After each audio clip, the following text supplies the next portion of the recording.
This episode of The Town is brought to you by The Madison, the new original series on Paramount Plus. Academy Award nominee Taylor Sheridan's most intimate story yet, unlike anything he's ever done before. The Madison follows a family raised in a world of digital distraction, forced by tragedy to truly see one another and come together. Authentic, multi-layered, and did I mention starring Michelle Pfeiffer and Kurt Russell? Don't miss The Madison.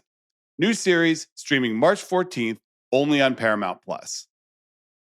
It is Wednesday, March 4th. WarnerMount week continues on The Town as we further digest Paramount buying Warner Bros. Discovery, one of the biggest and most impactful studio mergers in the history of the entertainment business. We discussed the Hollywood angle with Lucas on Friday. Then we did the Wall Street perspective with Rich Greenfield on Monday. You should listen to both those episodes.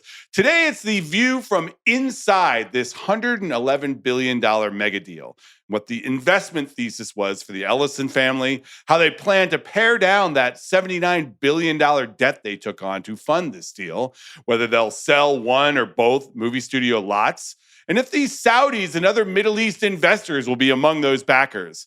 Lots of questions. So we've got the chief architect of this deal back on the show to discuss.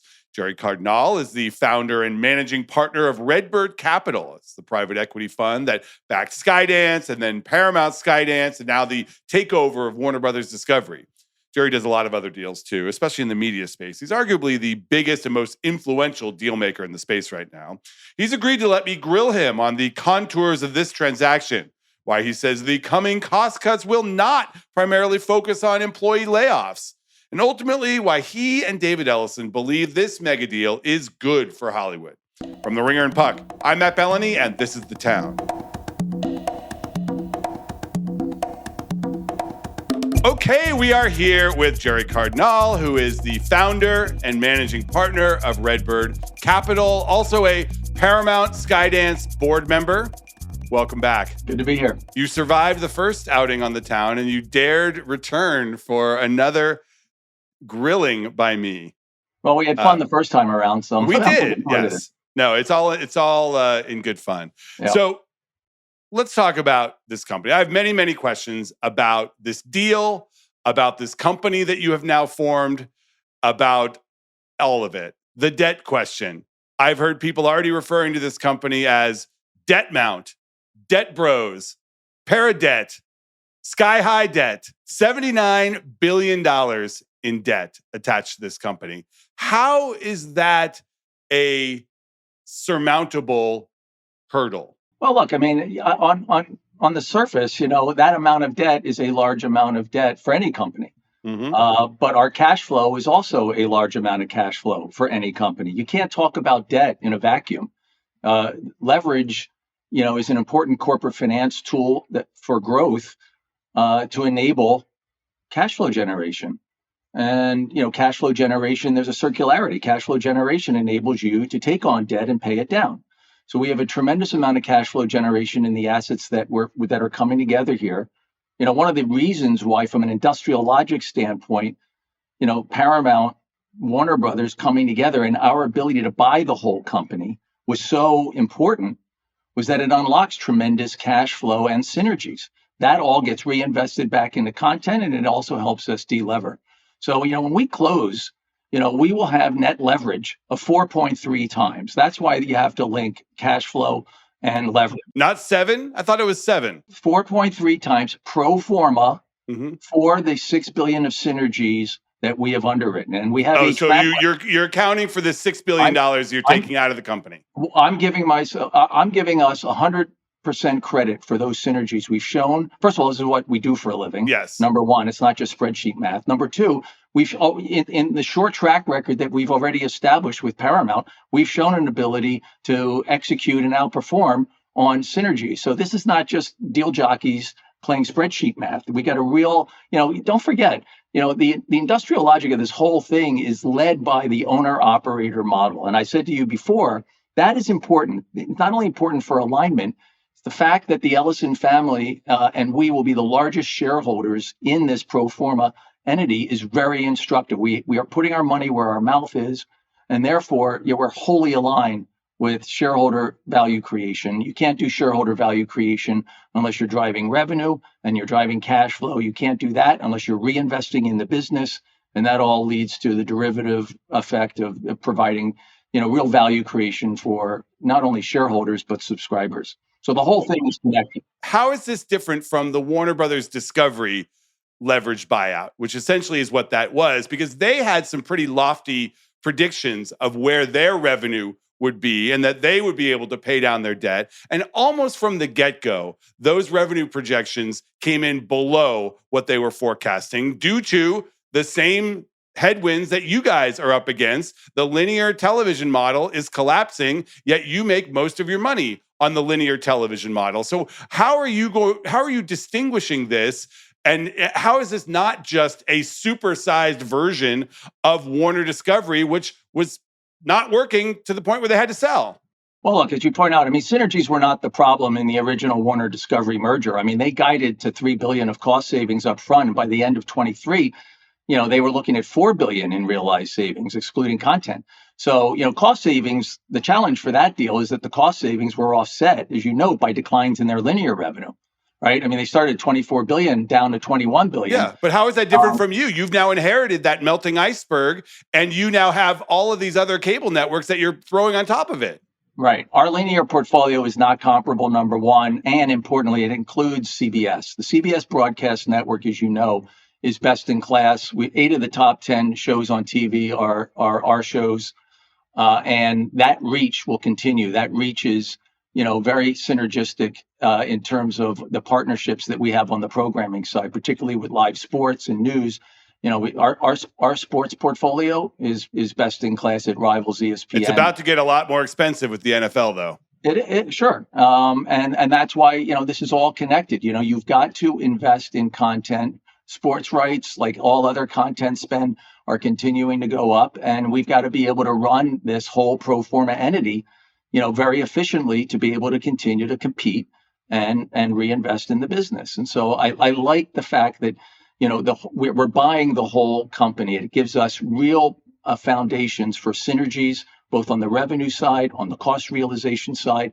CBS is the crown jewel in the linear portfolio, and that is why we're different than what, Warner's and Discovery had to deal with when they did their deal. So Fitch just downrated Paramount's credit rating to junk after this deal. Ted Sarandos called your deal irrational.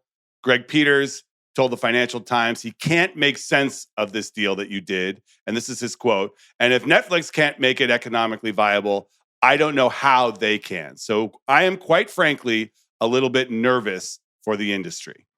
Well, care to respond? Sure. What I would say there is that the sour grapes tour is amusing to a point. But I don't let guys with no track record in the areas that are instructive here be the pace car for the narrative.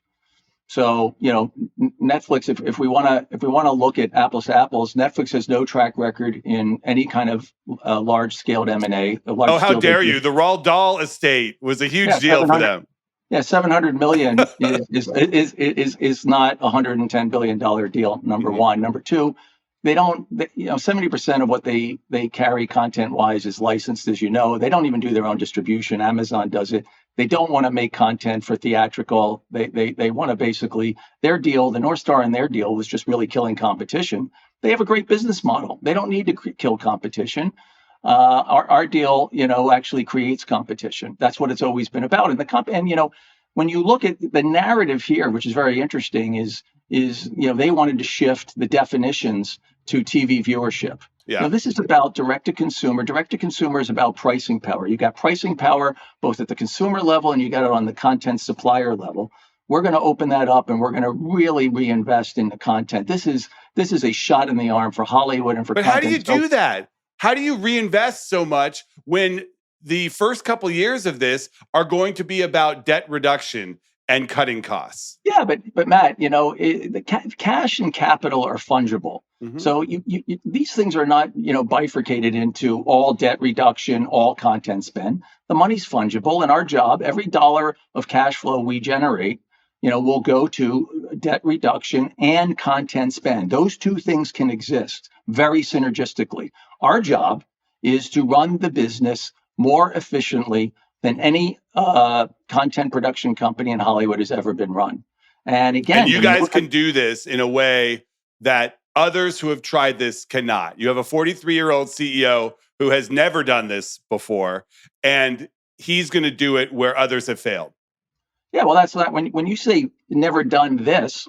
He's got a 15-year track record, 16-year track record, having built, a very dynamic content production company like Skydance from scratch. In the short time that we've had Paramount, look at what we've done.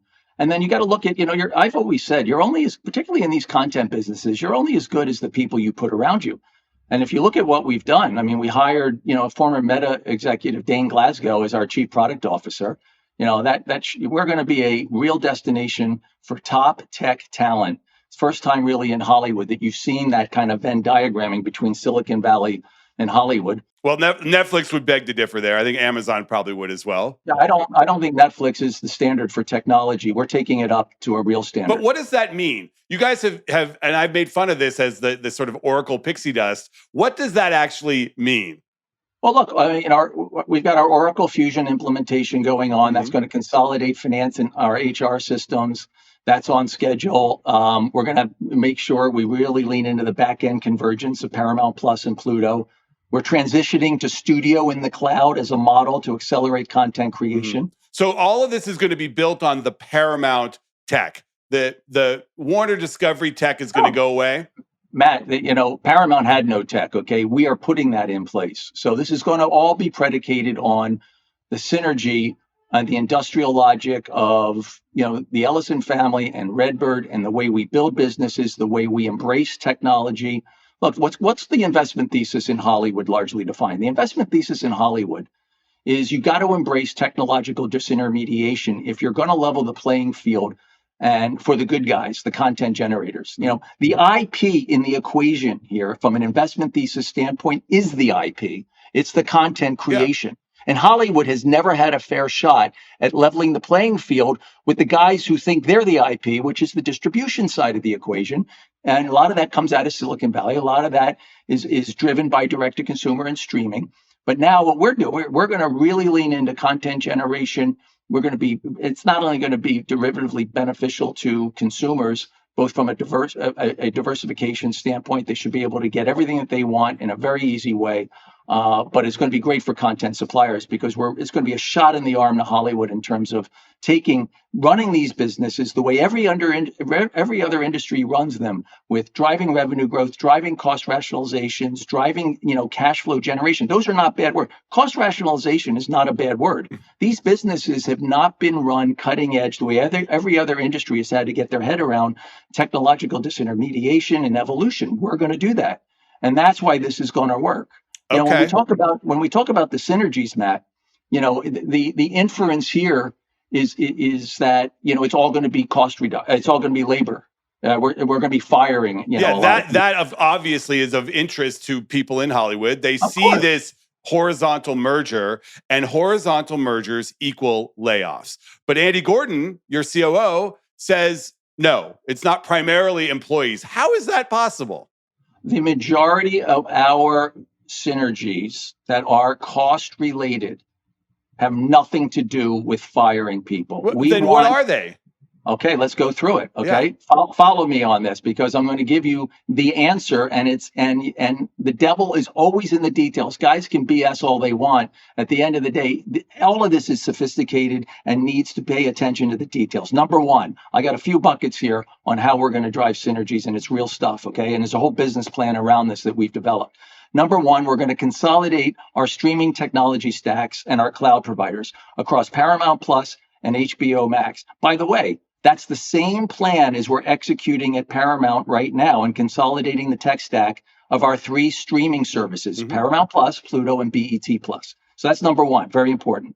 Number two, we're going to optimize the combined real estate footprint and corporate overhead. Same plan we're executing at Paramount across excess office space and redundancies in back office. Does that mean selling one or both of the lots? No, we're going to keep them. You're going to keep both? We're going to develop them more efficiently, yes. What does that mean? Condos on the Paramount lot?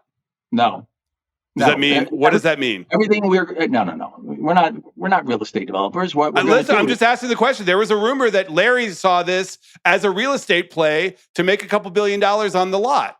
Okay, well then, anybody saying that doesn't know Larry, and it's just complete, garbage. So you're keeping both lots. Everything we're going to do is going to be synergistic around the pro forma company. So we're not going to do that. But again, we'll work through, and when we have something to announce, we'll announce it. You should assume that we're keeping that footprint, and it's all going to be utilized for the benefit of IP monetization and across the whole flywheel of IP monetization. Okay. So, but you are confirming right now that you will not sell the Paramount or Warner Brothers lots in Hollywood and Burbank.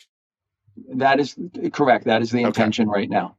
Okay. Look, there's a lot of global efficiencies we can drive in procurement and in just general business services. Again, we've shown already in the short time that we've owned Paramount, we've demonstrated significant savings by leveraging the benefits of scale in purchasing from vendors across IT, travel, all the stuff that the well-run corporate enterprise world takes for granted. We're now bringing to this. Okay, so that's another area. Then there's efficiencies in marketing, optimizing spending on agencies and tooling. Again, Paramount, you may have seen, we announced new agency partnerships, and that drove a tremendous amount of savings and better analytics for allocating marketing dollars. And then importantly, we're migrating the combined company to a single enterprise resource planning system. I mean, this is stuff that, a lot of companies today take for granted. Really, you don't really hear guys. Listeners might be snoozing through this because it sounds very like back office-y, but if what people will care, if this is where the $6 billion comes from and not wiping out an entire distribution arm or wiping out an entire creative arm. Absolutely. That is the point here. And that's why it's completely disingenuous to have, guys like Netflix or others just lobbying in over that. They have no track record in this. Nobody can speak to this level of proficiency and expertise in these kind of, as you call them, back office things that are incredibly important in terms of the infrastructure of IP monetization, the way the Ellison family can, right? And keep in mind, you know why that's important? I'll say this. I said it last time and I'll say it again. And this is not just us talking our book. This is the first time since Walt Disney that you've had a family in an owner-operator model putting their money where their mouth is to drive innovation, content spend, and reinvigorate that whole IP monetization flywheel. That's why this is significant. And you can't do that with just a bunch of words. You have to go in and actually execute and implement. So those buckets I just took you through are instrumental to that. That's why, the soundbite that, the misinformation campaign that, Netflix went, is continuing to do is 16 billion. They say you have to cut 16 billion. Yeah, well, of course, they don't, once again, they're talking about things they don't really know. We know how to manage cash flow generation and leverage. Okay. But it's not just the Ellison family. Back in December, you announced that a consortium of Middle East money, Saudis, Qataris, Abu Dhabi, they are in this deal to the tune of $24 billion. But these entities were not in the press release announcing this deal. Are those Middle East backers still in this deal? Look, the Ellison family and RedBird are backstopping the entire $47 billion of equity. No, I get it, but are the Middle East investors still in this? We haven't syndicated anything at this time. We do expect to syndicate with strategic domestic and foreign investors, but at the end of the day, that alchemy shouldn't matter because it'll be done in the right way. But at the end of the day, it doesn't matter because Ellison and RedBird are backstopping the whole thing. I get it, but you understand why people might be concerned about Middle East money having an ownership stake in a company that owns CNN. Well, okay, so so do we want to be a global company? You answer that question. I don't care. I think we want to be a global company. Okay. You look at what's going on right now geopolitically. What's going on right now geopolitically out of the Middle East wouldn't be, the positives of that would not be happening without some of those sovereigns that you're referring to. Okay. The world is changing. We can stick our head in the sand and pretend it's not, or we can embrace globalization and the derivative benefits, both geopolitically and otherwise, that come from that. Content generation coming out of Hollywood is one of America's greatest exports. I firmly embrace the global nature and orientation that we bring to this from a capital standpoint, from a footprint standpoint, et cetera. At the end of the day, I do understand some of the concerns that you've raised, but that will work itself out between signing and closing, because at the end of the day, worst case scenario, Ellison and RedBird own 100% of this thing. Will these global, you call them, investors get board seats? Right now, the way we set it up is, I don't know right now. I think that, because previously you said no, that the Middle East investors would not get board seats. Now you're saying maybe? That's the premise on we're going on right now. But I haven't revisited that since the last time we talked about it. What's important is the lead here from a governance standpoint is Ellison and RedBird. None of that changes. That's how we set up Paramount, Skydance, and that's how this pro forma will be set up. But you understand why Middle East investors having a board seat on a company that owns CBS News and CNN might be concerning to certain people. Yeah, and I gave you the answer to that just now. Okay. Our guy, David Zaslav, will he have a role at this company?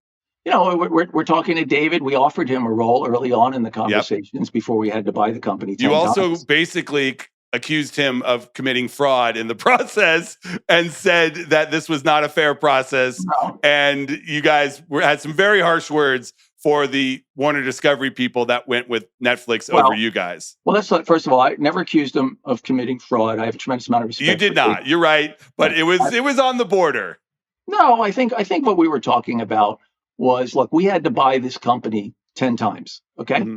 And the difference between our December 4th offer of $30 a share and $31 a share is, less than, 4%. So, you got to look at that and say to yourself, when Netflix says that they were price disciplined and the reason they walked away because they were price disciplined, you're telling me price discipline is $1 a share on $110 billion? Well, you guys wanted to buy this company for $19 a share at the beginning. We started at 19, and at the end of the day, thank God there's, I understand there's rule of law and there's competition. Mm-hmm. Our issue was that the offer we made December 4th isn't that much different than the offer today. We perfected the deal. The board, ultimately, the board came around and did their job in engaging with us. All we asked for was engagement. They did their job in engaging with us, and so bygones. That led to, again, I come back to the three criteria that we always focused on: value, timing, and certainty. And in the interactions between December 4th and last week, you had, value on the margin came up a bit, but it was really around timing and certainty. And that whole package made, I always said to you, you can't just look at the value. You got to look at risk-adjusted value. Risk-adjusted is timing and certainty, and that's why we prevailed. Yeah, we're not going to get into the regulatory stuff. We've discussed that extensively. I think you guys are pretty much in the clear federally, states, and overseas, maybe not as much. But so you're open to having Zaslav and his team have some role at this company. I'd say David, the two Davids are going to be speaking a lot. David Zaslav's been terrific in embracing, us at this point and really helping us think through all the things that we have to do. To his credit, well, you're making him $800 million personally. He is. And look, but I would say to you, to his credit, David Zaslav is a man of the people. He really cares about he's a man of the people. He cares. Oh my God, please don't say that. He cares about, no, honestly, he cares about his people. I've talked to him directly. He cashed out $114 million of shares yesterday as all of his employees are freaking out about their own jobs. Come on, not a man of the people. I'll let you cover that in the podcast. Good deal maker, absolutely, but not a man of the people. All I'm saying is that, he's been very focused on making sure that, his people are integrated in the right way, and he's going to work closely with us. And so we'll let the two Davids deal with Honestly, you should bring in Gunnar, the CFO. If your goal is cost cutting, he's your guy. By the way, nobody believes you guys that you're going to make 30 movies a year for theaters. Why is that? Because it's really effing difficult to do that at that scale. But Matt, once again, here's the problem with the soundbite ecosystem that we live in. We're already doing more than 30. Okay. When we bought Paramount, it was doing 8, and we're on track this year to do 16. Okay. And then Warner's will be 14 to 15. So we're already at the 30, 31 level. That's not the issue. That's not the thing to focus on. Both of the studios can do that. What's instructive is the cost side of it and how we rationalize the ability for us to continue to lean into that kind of content. I agree, because it's easy to, I shouldn't say you can't make 30. Netflix has been doing that, but it's difficult to make 30 movies a year that justify theatrical releases with big marketing spends. And if that is the plan, it's really difficult to do that. And ultimately, you're going to be competing against yourself some weekends. We are not daunted by that at all. This is about, again, you can do it. The question is, how do you enable it to be consistent? You can't, look, the budget we inherited on the original Paramount slate, it's one of the worst movie slates that we've seen, right? They were hampered by uncertainty and a lack of resources and IP. Yeah, look, I think the eight films we inherited, the theatrical releases, I don't think any of them were hitting budget. So, we're turning. Well, Scream 7 did pretty well, but that's Spyglass. That's what I'm saying. Not only have we turned it around, look at the first thing we've had right out of the gate that we can call our own. Yeah, and that's a big win. It's the largest win on the horror. You guys don't own that one. That's Spyglass, but it's still a big win. That's a huge win. This episode is brought to you by the Walt Disney Animation Studios' Zootopia 2, now nominated for the Academy Award for Best Animated Feature. The Hollywood Reporter hails Zootopia 2 knocks it out of the park with its dazzling visuals, sophisticated humor, and genuine emotion. For your consideration for Best Animated Feature. Speaking of your guys, Jeff Shell, your president, came from RedBird. He's now under investigation for allegedly leaking company information. Is Jeff Shell part of the future of this company? Look, I'm not going to get ahead of that right now. So I got nothing to say on that right now. I have a tremendous amount of love and respect for Jeff. He's very talented. We gotta look into this internally, and I'm going to leave that to the senior management team. Okay. I can't comment on it. So what is your message to Hollywood as the chief deal maker behind this transaction? What do you want to communicate to Hollywood about the fear and the kind of anger that has swept through the industry since this was announced? Yeah, my message would be the following. Number one, this is a win for the good guys because we're wholly aligned with the talent community and the content creation community. That is very important. If you take nothing away, the good guys include the billionaire and the private equity guy. Yeah. Okay. I get what you're saying. Well, the billionaire and the private equity guy, each of whom have a career in content generation. We put our money where our mouth is. I mean, I've got a track record in partnering with talent. You saw what we did with Artist Equity with Ben and Matt. Mm-hmm. We are very pro Hollywood in that way. So that's number one. Number two, change is scary. And in all these intellectual property related industries, whether it's sports or, news or Hollywood or streaming, everybody's scared of change. But here's the reality. The reality is you've got to bear hug change in order to win. And the win for us is pro talent and pro content creation, but you got to embrace technology. You can't be scared of it.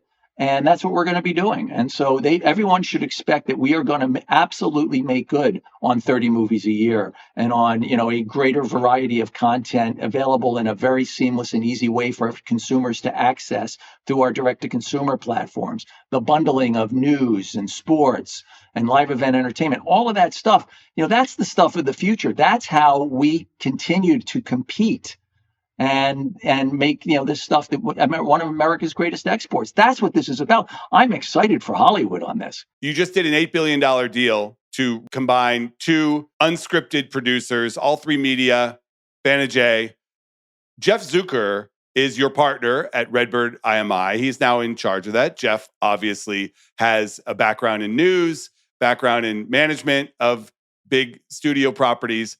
Might you bring him over to run the combined CNN, CBS News, or more? Yeah, well, look, I mean, we just announced all three and Banijay coming together, right, as you said, and that's now created the world's largest independent production company. So Jeff will be the executive chairman of that, and that is going to be a tremendous amount of his time, and I'm going to be very involved in helping him think through that. That's very exciting. I mean, but you don't think he's got it in him to run news again? Look, Zucker's formidable. I mean, and he definitely has it in him.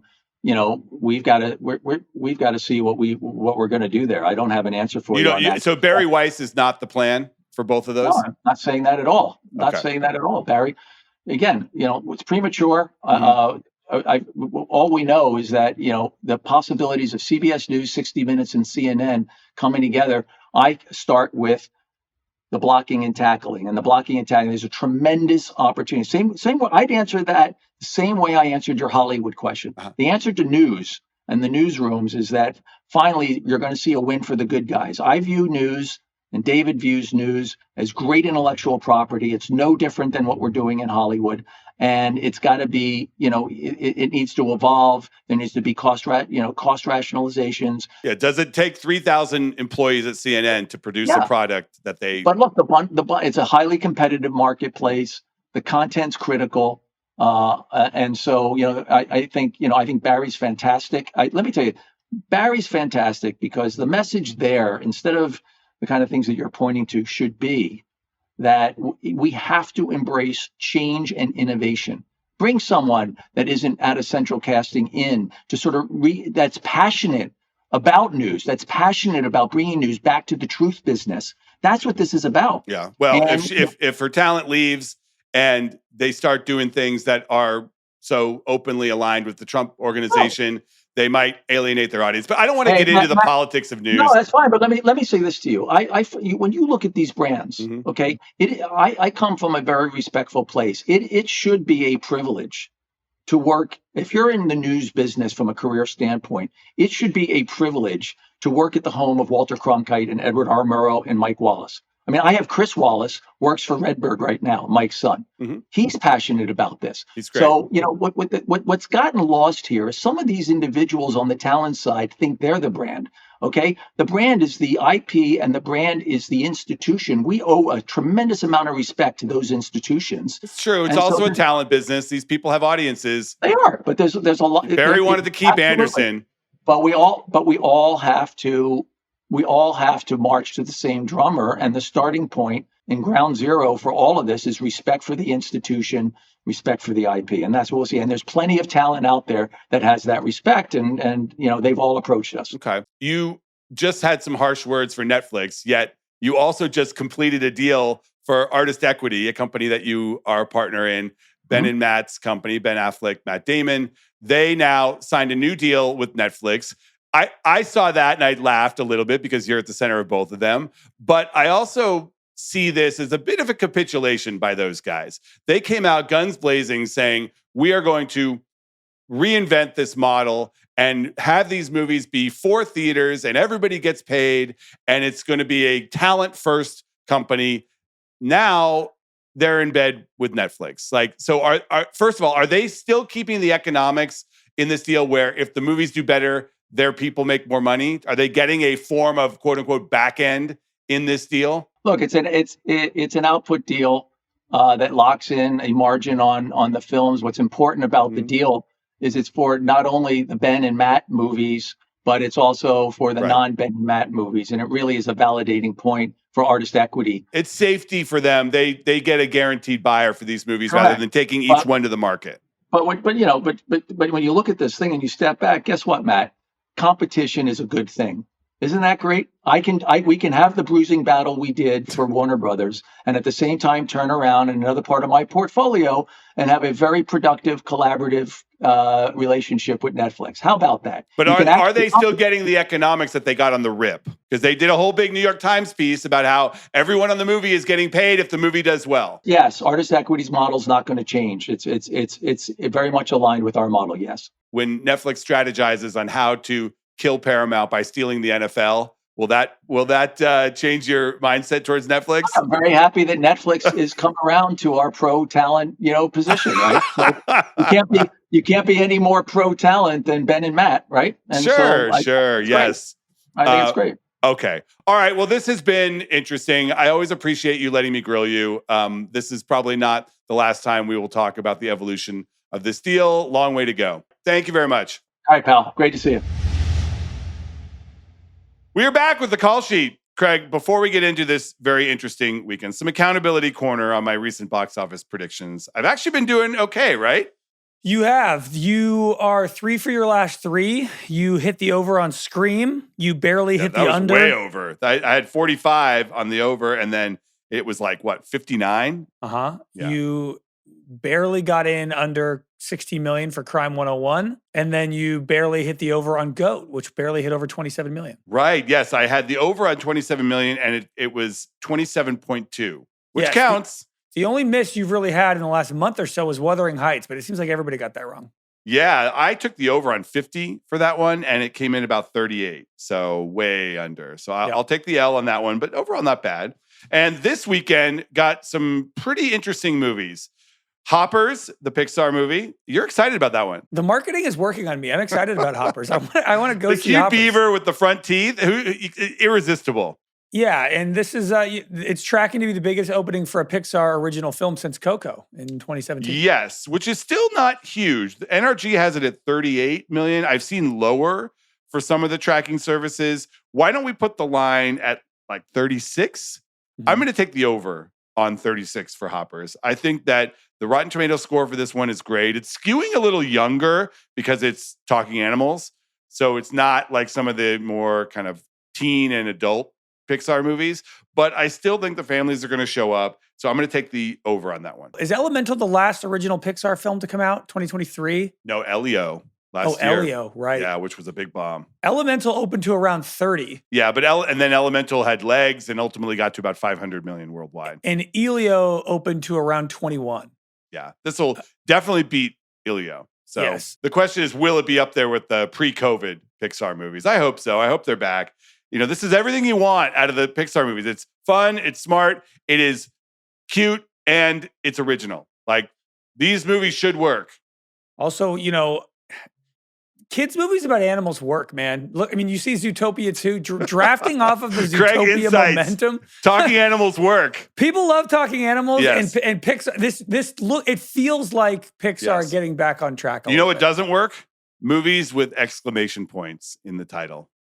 Is that right? The Bride. You don't like the punctuation. Okay. Other than Airplane, never works.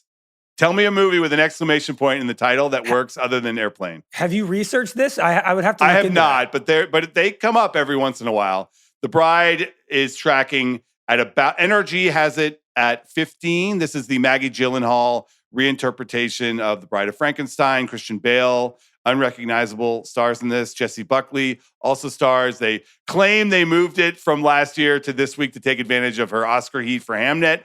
I beg to differ. I think this movie was troubled. They did a bunch of reshoots. The budget, about $92 million. We do have to have Lucas redraft because he gave me this movie as his potential bomb for the year. But I don't believe, ultimately, after my reporting, I think the overall budget is 92. It is not 100. So we will have to make him redraft. So let's set the line at 16. I will take the under on this. It's been dropping and the buzz is bad. They did not make this available for reviews. The reviews have not dropped. We are taping this on Wednesday.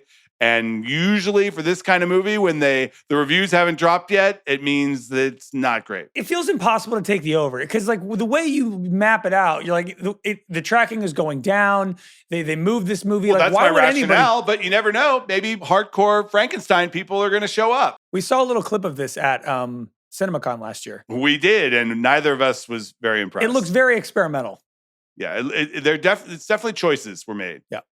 Choices were made. And this is now, this happens all the time in Hollywood where it feels like some topic becomes popular and then there's like 3 movies about it in the same year. We just had Frankenstein and now we have The Bride 6 months later. And Warner Brothers did not expect that Frankenstein to get a bunch of Oscar nominations and be well received. So, not great. Okay, that's the show for today. I want to thank my guest, Gerry Cardinale, producer Horlbeck, our editor, John Jones, and I want to thank you. We'll see you one more time this week.